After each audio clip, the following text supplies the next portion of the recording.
তো এইভাবে এইগুলোকে আমি কিন্তু এরকম শেপ দেব, সবগুলোকেই এইভাবে আমি বানিয়ে নেব, তারপর আমি আবার ফ্রাই করব।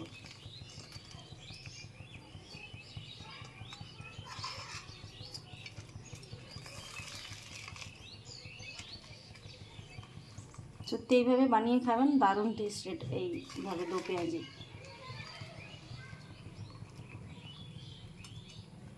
রান্নাটা একদম প্রসেস অনুযায়ী হলে খেতে কিন্তু অদ্ভুত লাগে।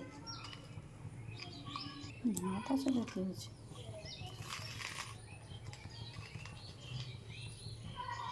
দেখুন সবগুলো হয়ে গেছে, এবার আমি কিন্তু আবার ফ্রাই করে নেব।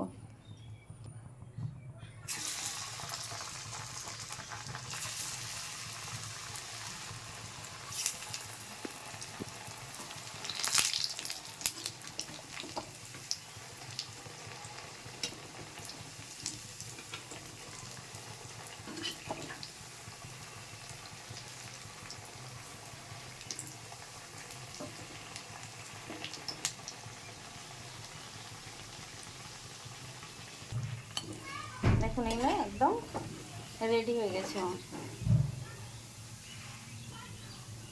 এরকম কিন্তু বাজারেও পাবেন না, এইভাবে আমি যেভাবে বানিয়েছি এই পেঁয়াজি একদম সেরা মানের। এত ভালো টেস্টের এত সুন্দর দো পেঁয়াজি পাবেন না।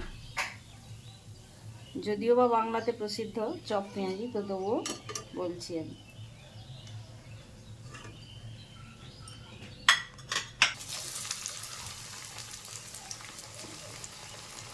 সেকেন্ড টাইম যখন ফ্রাইটা হবে তখন কিন্তু একটু গ্যাসটা কম থাকলেই ভালো, সিমে হালকাভাবেই হবে, নাহলে চট করে এটা লাল হয়ে যাবে।